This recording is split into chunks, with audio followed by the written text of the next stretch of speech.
Hello, this is Hands-On Science for Cycle 2, Week 17. We're going to be talking about energy and about inertia. So for our first experiment, we're going to talk about potential and kinetic energy. So talk through the examples in your lesson plan. I think it's a great way to talk through even having your students hold something up and then drop it to demonstrate how something high up in the air has gravitational potential energy, and then once it drops, it turns into kinetic energy. And you can talk through the kind of research portion of your lesson plan, and then the experiment will be set up like this. You're going to have a cup with a little square hole cut out of the bottom and a ruler that has like a ridge down the middle, and then you're going to put the one end of that ruler onto the pencil, and the other end of the ruler is going to go to the back side of the cup here. So we're basically setting up a very slightly inclined plane. And then you're going to have a marble, and your marble is going to be at the top of this inclined plane. So again, you can hammer home that what type of energy your marble has up here. It has potential energy, and then we're going to give it kinetic energy by dropping it down this inclined plane.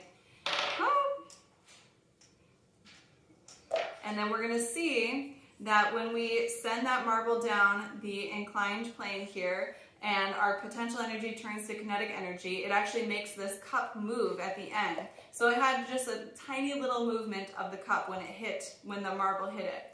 Then we're going to compare that, and we are going to, you could start with one book or you can just start with two books. We're going to make our inclined plane much steeper. So we're going to do the same experiment, but with a couple of books stacked underneath one end of our ruler. So now we have a higher potential energy because of the higher height of our inclined plane, and we're going to see how that transfers to a higher kinetic energy by rolling our marble down and seeing that the cup actually moves a lot more when we roll our marble down the higher inclined plane. So again, you're just talking about differences in potential energy that then transfer to a difference in kinetic energy. You'll have enough supplies for your students to pair up and do this experiment a couple times in pairs so that they can each kind of experiment with it. If you have an older class and you want to actually mark down with tape or something like that how far the cup moves, you certainly can do that. For the younger classes, it's probably just best to maybe just observe it, but you can see what works best for you. So that's the first experiment.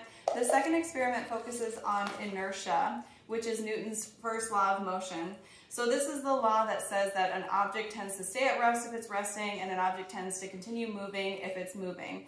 So we're going to talk about a few different types of inertia with some different little examples to show the students. So the first one is inertia of motion.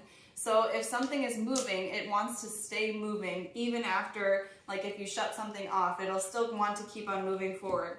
Okay, so to demonstrate this for your students, you can balance a marble on a little toy car, which you'll each have, and then run that car into a solid object. So I'm going to push this car into the book.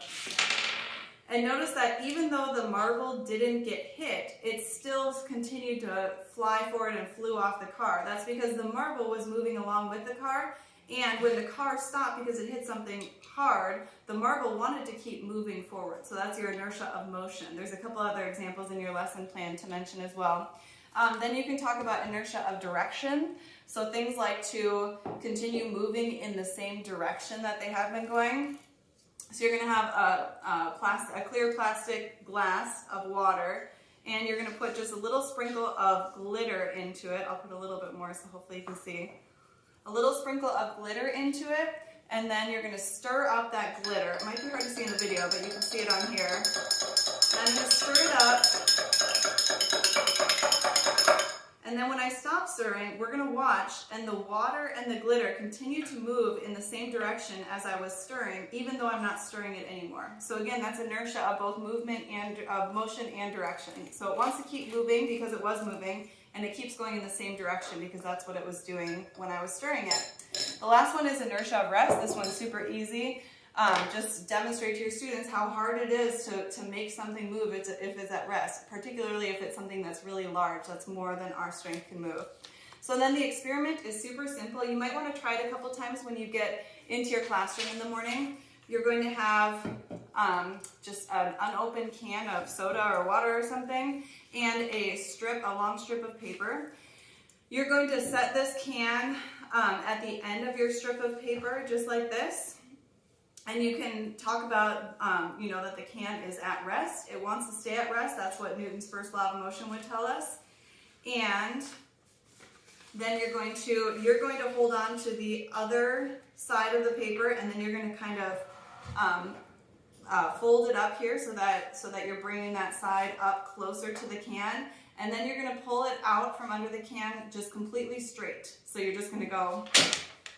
And if you do it right, again, practice a couple times before class, if you do it right, the can doesn't really move at all. So that's demonstrating, again, even though the paper underneath was moving, the can wants to stay still because it's resisting a change in motion. It has inertia of rest. If you have older classes or even younger classes, you can let them try this if they want. And that is it. Thanks.